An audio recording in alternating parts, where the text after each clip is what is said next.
We know there are many articles to read.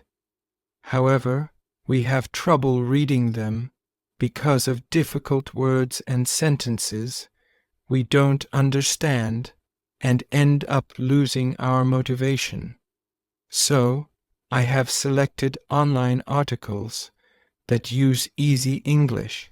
You would find new and expressive ways to adapt them to fit different contexts and situations.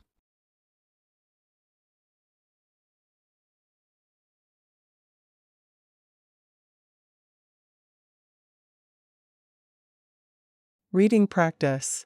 For speaking.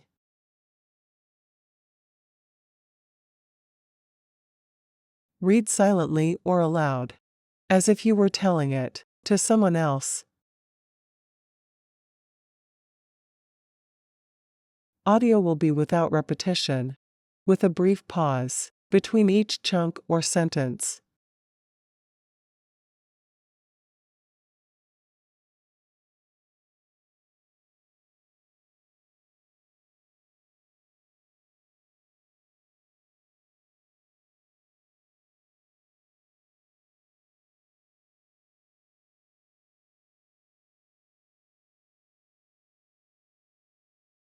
A woman joined her friend and her friend's two groups of friends for a holiday trip.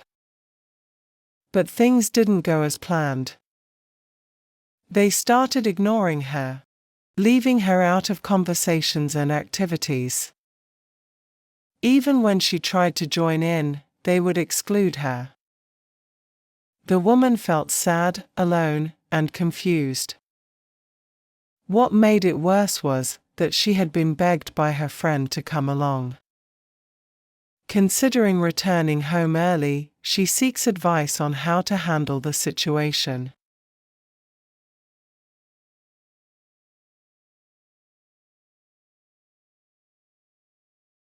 Here's what people advise her to do.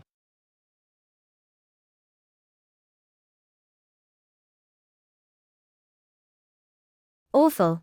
She is not a friend.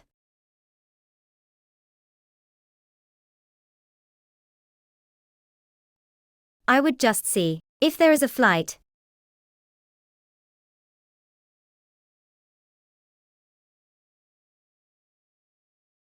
And just go if possible.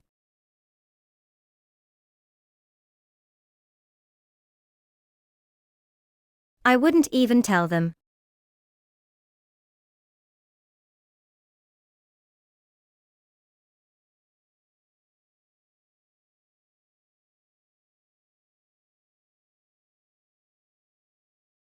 I'd fly home.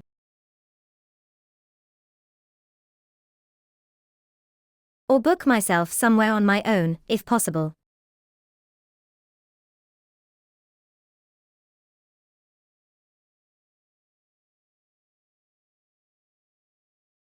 Either way, get away from them for your own sanity.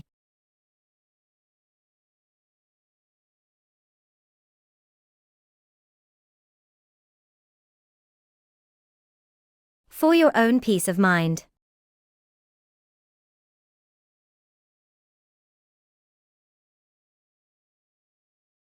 To keep yourself from going crazy.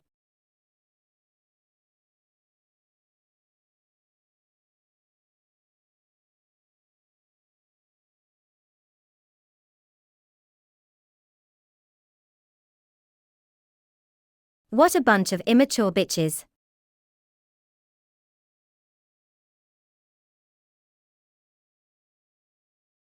I'm sure you haven't done anything.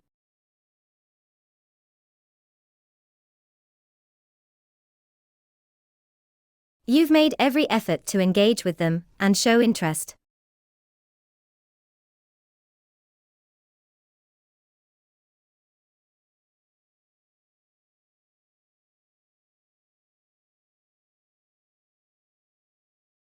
So please don't be down on yourself.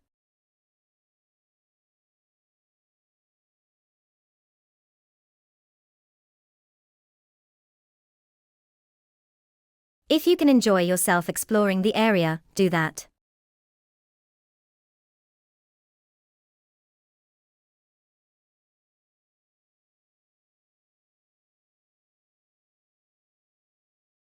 but if you'd feel uncomfortable, I would.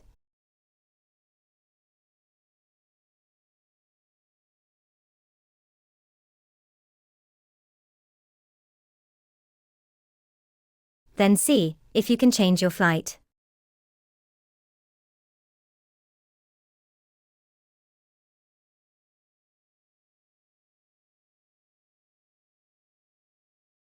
Pack up and leave, and message them from the airport.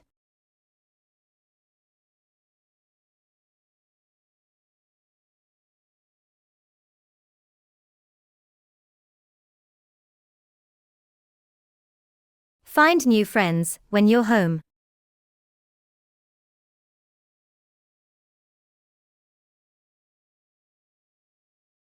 I'm really sorry.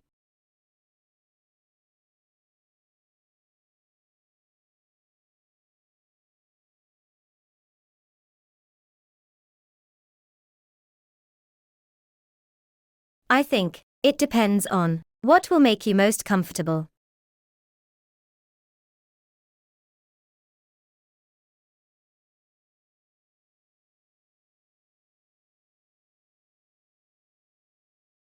Either go home without telling anyone.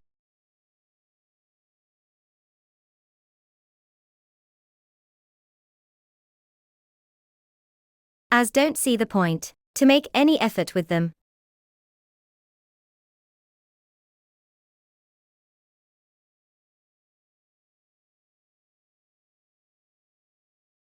Or relax away from the clique and just ignore them.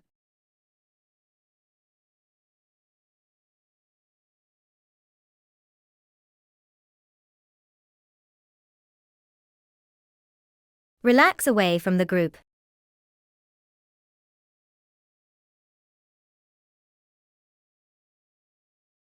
Say hi if they greet you, but just be polite.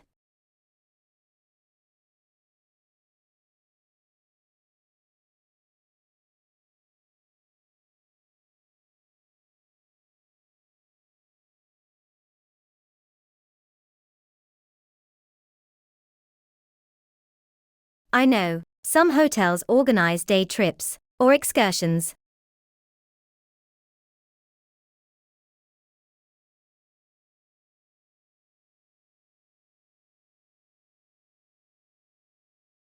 If you ask the reception,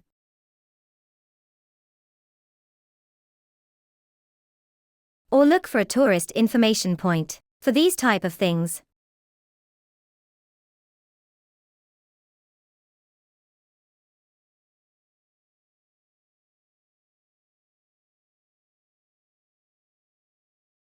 You can interact with different people from different countries.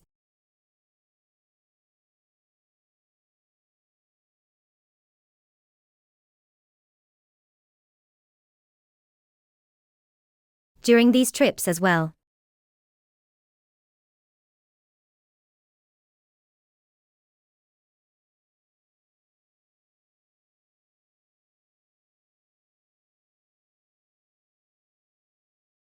There is a difference between not including someone and actively excluding them.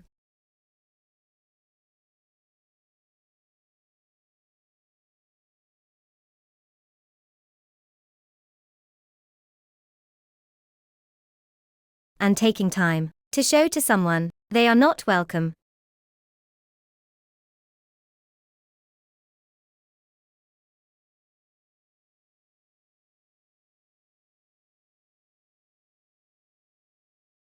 You may not be fond of someone,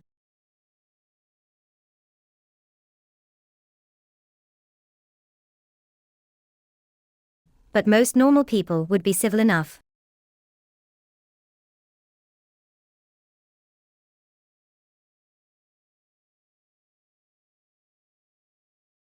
To at least do a polite chit-chat.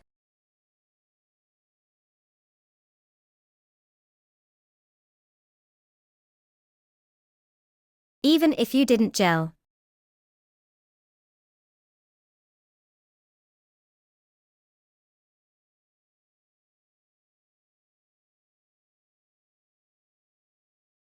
even if you didn't get along with them.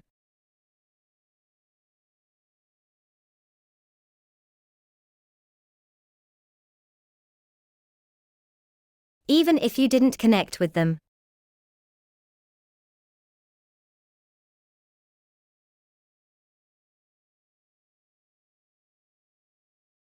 Even if you didn't click with them.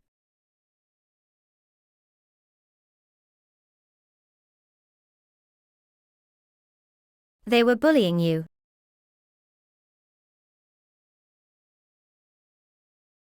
And I'm glad you got out and left them to their own devices.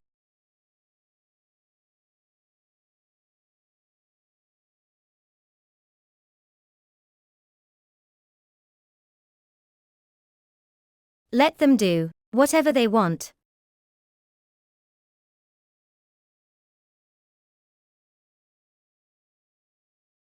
Left them to do their own thing.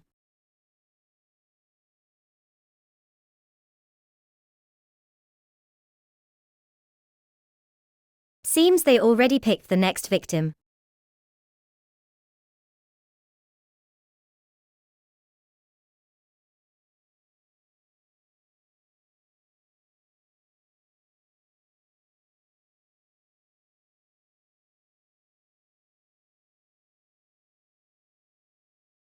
I see from your last update.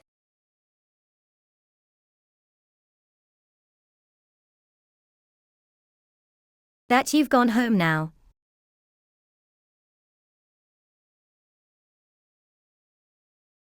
But I just wanted to say, I'm really sorry that happened to you.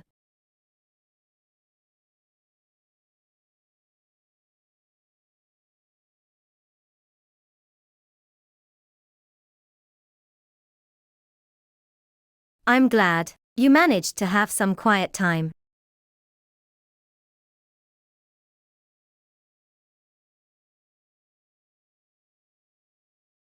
And are getting a bit of rest in before you go back to work.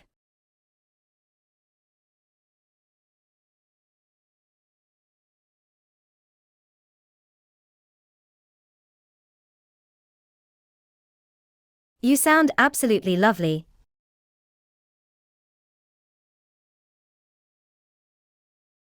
And they sound like a bunch of rotters.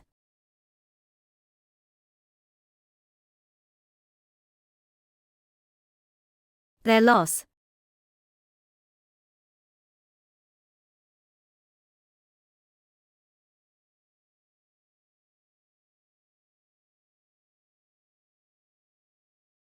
Hope you're okay, OP.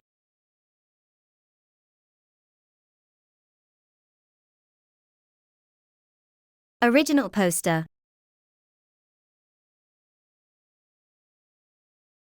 Seriously, well done for getting a flight home.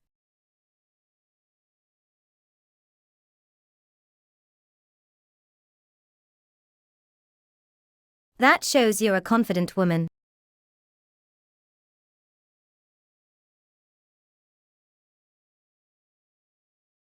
Who knows what's right and wrong?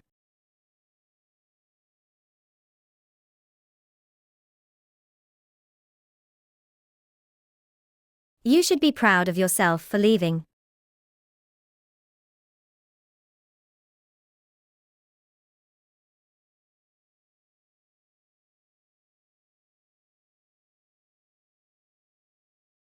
I do think you should message the person who invited you.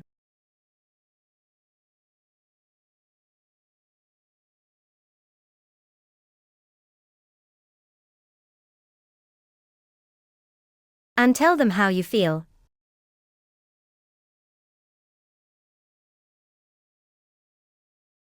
Then never think about them again. X.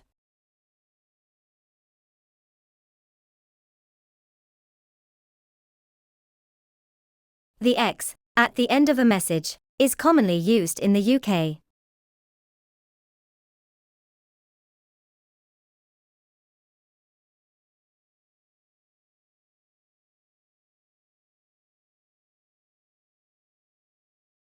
It means a kiss, or love.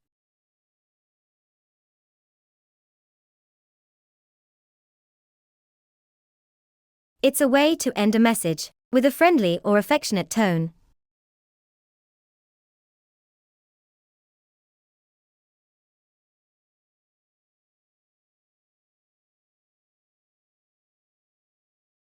Similar to saying hugs or take care.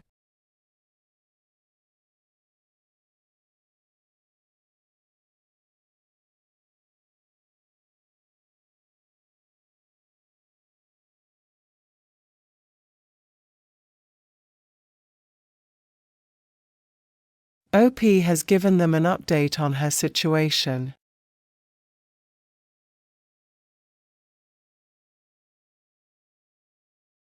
I asked my friend if everything is okay.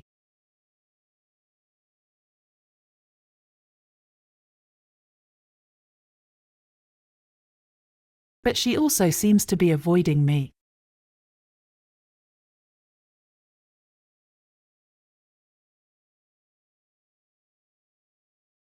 I honestly think of anything I have done wrong.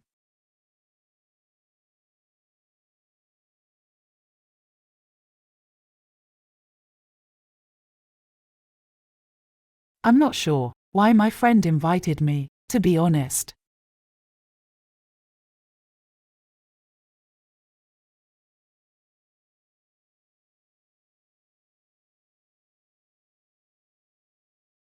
I have asked people about them.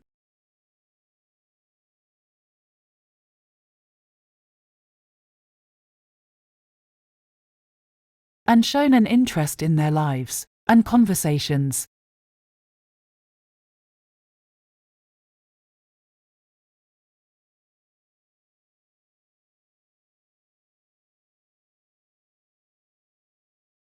But no one has bothered to get to know me.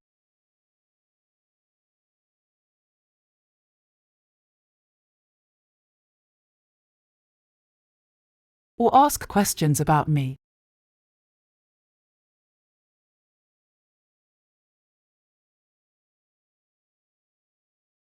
And when I mention anything about my life that is relevant,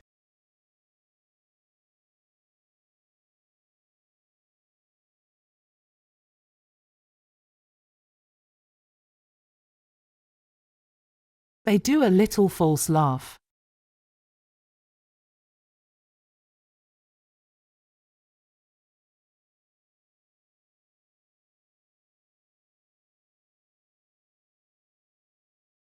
I feel I must be annoying, and that's fine.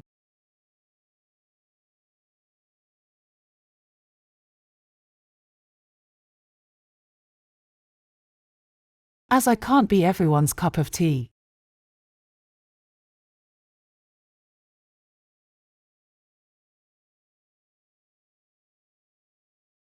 But it is difficult when I am away with these people.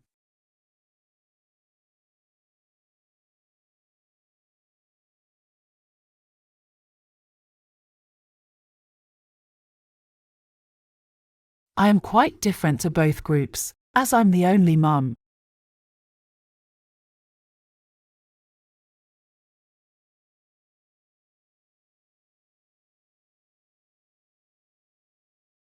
And I do look and dress differently to them.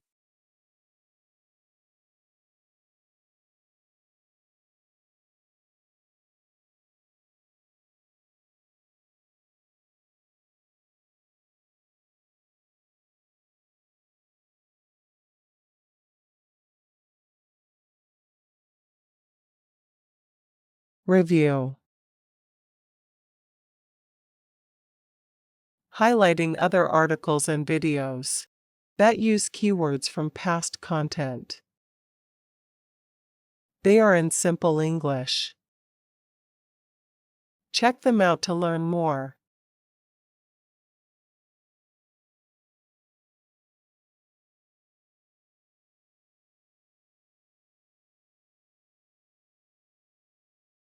Get some things done.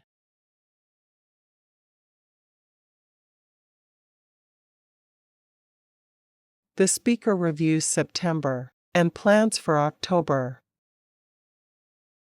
Her September was focused on her new puppy, Togi. She's adjusting to her new life as a dog mom, balancing work and self-care.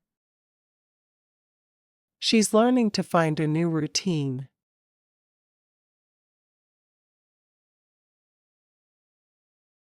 Again, let's plan for October. So first of all, thank you so much for your feedback on the last video. I hear you guys like the series and you want me to continue it. So I think I'll continue it until up to December and then I'll see how I feel from there. But I'm super social media announcement, but I'm super excited about it. Everything is pretty much wrapped up. I'm still working on the website, but you know what, whatever gets done will get done. I'm not really trying to push myself so hard in 2020. It's just like, get it done. Done is better than perfect.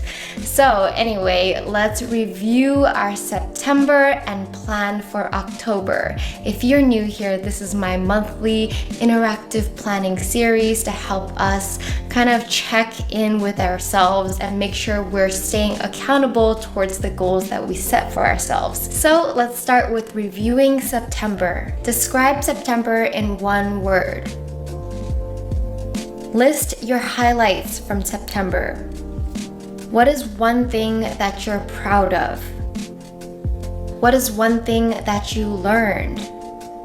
And how can you improve for next month? Next, let's plan for October. So set your intention first. October will be blank. List your top 3 goals for October. What are your mini goals for October? Now make a weekly breakdown of your goals and mini goals. And finally, put it in your calendar. And for this month's bonus question, what does your self-care look like right now and what can you do to improve it? Share your answers in the comments down below. I'd love to see what you've been doing for self-care at this point of the year, and I just need some more self-care ideas if you guys have any. So now I'm going to share my answers for the September review. So for me, September in one word is Togi.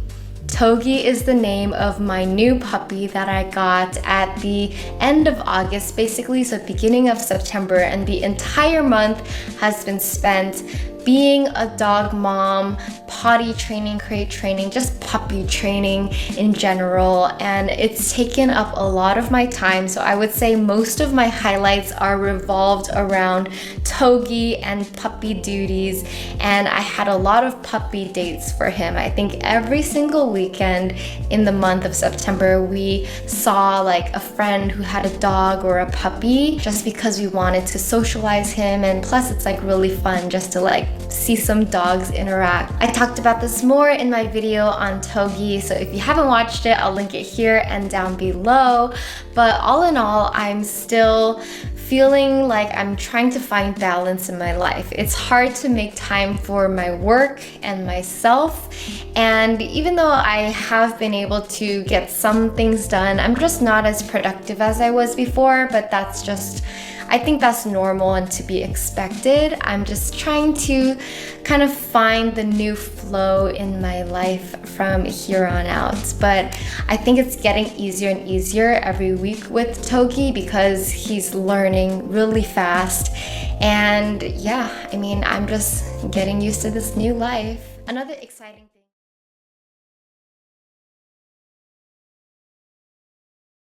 I've been wanting.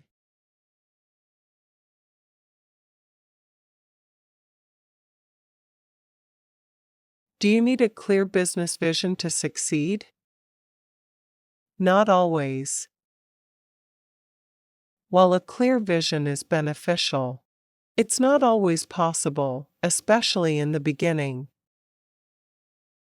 In this video, the speaker shares her experience of starting a business without a clear long-term vision.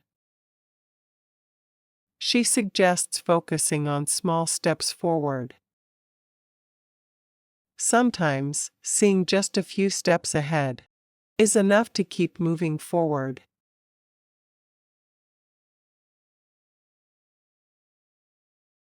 Jillian, and she writes, Dear Marie, I feel like I'm just starting to hone my passions and I'm not sure where they'll lead me. My question is, do you need to start with the vision of your end goal in order to create success? Did you always envision your business in its current form? And what advice do you have for those of us who don't see the whole plan laid out quite yet? Thanks, Jillian. Jillian, this is a fantastic question. Now, I want to be honest. The reason that we chose to answer this question is for two reasons. The one, because we love this question. I will answer it in a minute. But the second is because you give me a chance to talk about something I've been wanting to talk about for a while. You see, one of the pieces of criticism that we get about what I do here, Marie TV and my business, all that stuff is, sure, it's easy for you, Marie. You've got a stylist and a studio and this whole team. And I just sit back and I think, are you for reals? Do you think I just magically appeared here this way? I mean, I am a Jersey girl that came from New Jersey, Italian-American family, working class, and I've busted my buns my entire life. I have not been handed anything on a silver platter. I mean, my parents are incredible. They're amazing human beings. They totally supported me with my education, which I also helped pay for. But once I got out of college, I worked like 7 days a week, multiple jobs, busting my ass just to make ends meet. Plus, like many people, after I got out of college, I was massively in debt because I was silly, but I got myself out of it. The point is that I didn't just come here and arrive with all this stuff. I've worked my ass off to make it happen. Now, I'm not saying this because I have a chip on my shoulder, but I am saying it because I want to make something clear. You do not have to start off with all of this or anything like this if you want to be successful. So now I will get off my soapbox and answer your question. Did I have a clear vision for what this business would look like when I first started out? The answer is OMG, no. You have got to remember, I am the multi-passionate entrepreneur. I liked so many things that it was actually paralyzing. Plus, I had no ability to see out past 6 months. It was really torturesome because I liked so many things.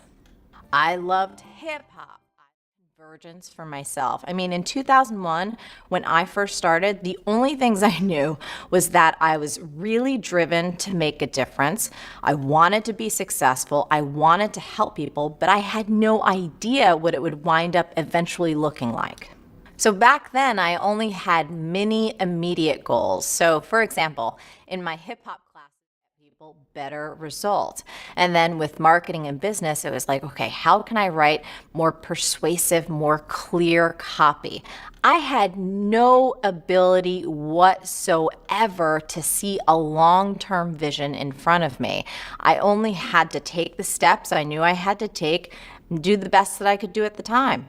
This brings me to one of my favorite quotes of all time. And yes, you bet your bottom dollar is today's tweetable.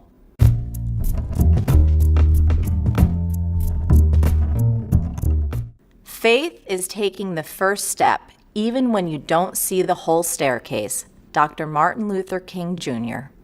So let's land this plane, Jillian. While I'm a big believer in having a clear vision and where you're going, sometimes that is just not reality. So the game plan for you is to bring your A game to everything that you're doing and then have faith that when the time is right, your clear vision will emerge.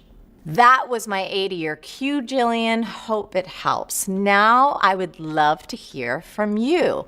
So have you always had a long-term vision for your success? And if not, what advice do you have for those of us who don't see the whole plan laid out quite yet? As always, the best discussions happen